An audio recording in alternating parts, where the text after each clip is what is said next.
warahmatullahi wabarakatuh. Baik, hari Selasa, hari di mana jadwal PJOK kalian kelas 3 ya. Oke. Nah, kelas 3 materi kita masih di kombinasi gerak dominan senam lantai. Nah, minggu lalu kita sudah melaksanakan atau membahas beberapa materi ya. Nah, sekarang kita lanjut. Oke, materi yang selanjutnya adalah materi masih materi ini ya, kombinasi tolakan. Materi kombinasi tolakan lanjutan yaitu tolakan berputar ya. Jadi tolakan berputar yang kalian lihat pada gambar. Nah, ini tolakan berputar. Ini sangat mudah dilakukan ya. Dengan posisi awal badan berdiri tegak kemudian meloncat lalu berputar di udara ya. Jadi gerakan tersebut adalah gerakan yang dapat kalian gunakan pada saat pemanasan atau awal sebelum olahraga. Ya, jadi gerakan ini biasa dilakukan di olahraga voli ya. Nah, itu. Oke, kemudian lanjut kombinasi keseimbangan ya. Kita masuk kombinasi baru yaitu kombinasi keseimbangan. Kombinasi keseimbangan di sini dengan lokomotor yang pertama. Artinya apa? Kalau dikatakan keseimbangan dengan lokomotor, maka dia berpindah tempat. Biasa juga disebut keseimbangan di dinamis. Jadi dia bergerak dari satu titik ke titik lainnya. Jadi ini sangat mudah juga dilakukan apabila diberikan garis lebih mudah lagi ya. Gitu. Oke, yang selanjutnya adalah berjalan di balok titian dan mendarat ya. Berjalan di balok titian berarti ada alat di sini. Ya, salah satu gerak manipulatif yang dibantu oleh alat. Nah, ini alat ini adalah balok ini adalah alatnya. Nah, berjalan di atas balok titian, kemudian tidak terjatuh, maka kalian dapat disebut seimbang. Nah, ini ditambah dengan gerakan mendarat. Gerakan mendarat pada matras atau permukaan yang rata. Jadi, pada saat mendarat ingat ada syarat di mana kalian pada saat melakukan gerakan mendarat tentu tidak dilakukan dengan gerakan tegak atau meloncat ke bawah, meloncat pada saat mau mendarat, meloncat kan ada mendaratnya ya.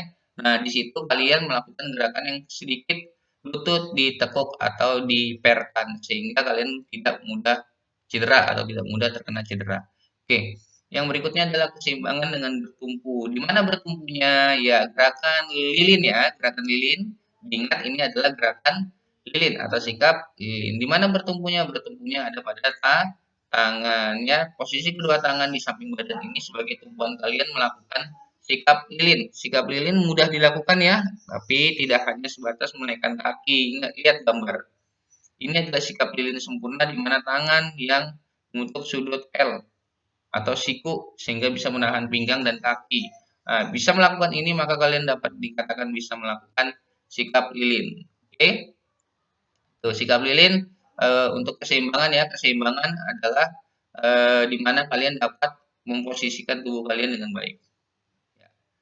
Yang berikutnya adalah kombinasi bergantung. Kombinasi bergantung pada palang tunggal pada gambar coba kalian lihat dan perhatikan, cermati gerakan senam lantai yang menggunakan alat palang tunggal seperti ini sering juga disebut dengan pull up. Ya, jadi ingat sering juga disebut dengan pull up. Oke. Yang berikutnya adalah bergantung dengan mendarat. Ya, tadi kita meloncat kemudian bergantung pada palang tunggal lalu sekarang kita mengayun dan mendarat. Ya, jadi mendarat ingat pada saat mendarat ada syaratnya. Apa syaratnya? Tidak boleh dilakukan dalam keadaan tegak. Caranya seperti apa? Yang benar adalah dilakukan dengan gerakan sedikit menekuk lutut sedikit, sedikit menekuk lutut atau mengeper ya. Apa tadi tujuannya? Kalau melakukan gerakan itu adalah supaya kalian tidak cedera, tidak mudah terkena cedera. Oke. Selanjutnya adalah bergantung dengan lokomotor. Ayo, bergantung kemudian berpindah tempat seperti apa? Ya, ini kalian temui di taman kanak-kanak waktu kalian TK dulu ya. Nah, ini olahraganya. Ini alatnya juga seperti ini. Ya, jadi kalian akan berpindah dari satu titik ke titik lainnya tanpa menyentuh lantai ya atau permukaan. Sepenuhnya menggunakan kekuatan otot lengan dan tangan ya. Jadi kalau kalian melakukan ini, kalian kesulitan, berarti ada masalah di kekuatan otot lengan atau tangannya ya.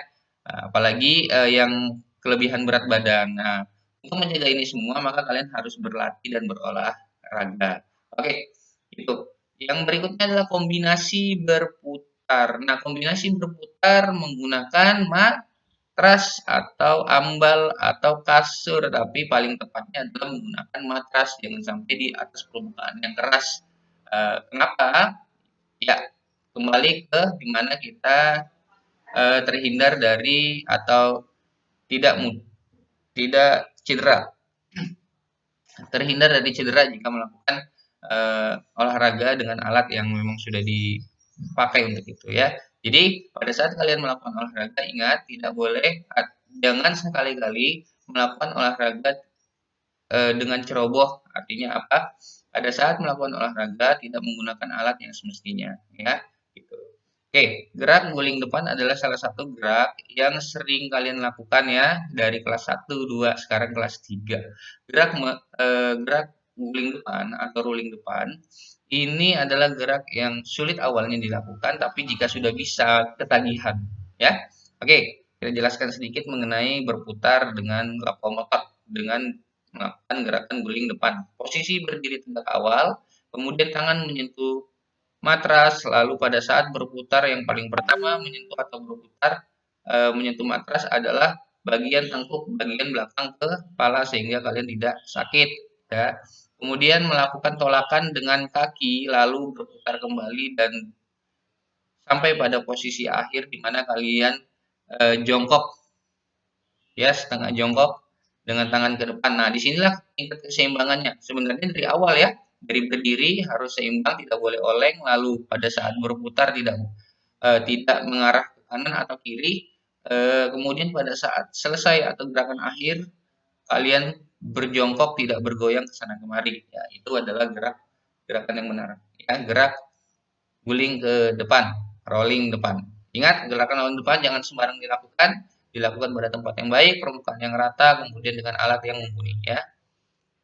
Ya, yang kedua adalah berputar dengan keseimbangan. Gerak apa? Ayo ini. Ini adalah gerak meroda. Gerak meroda bisa dilakukan di mana saja, tapi tentunya di permukaan yang rata ya. Gerak meroda lalu melakukan gerakan akhir yang dimana menunjukkan bagaimana tubuh kalian seimbang, yaitu gerak apa ini? Gerak pesawat terbang. Nah, ini seringkali kendalanya apa? Pada saat melakukan gerakan meroda, ada yang kurang istirahat, ada yang kurang minum, ada yang konsumsi makan minumnya itu tidak baik sehingga pada saat melakukan gerakan meroda baru di akhir belum melaksanakan gerak pesawat terbang itu mengalami pusing sehingga pada saat melakukan gerakan pesawat terbang goyang-goyangnya tidak bisa seimbang. Maka dari itu dapat disimpulkan bahwa semua gerakan olahraga itu butuh istirahat yang cukup sebelumnya ya. Jadi jangan sampai pada saat kalian melakukan olahraga kalian tidak cukup istirahatnya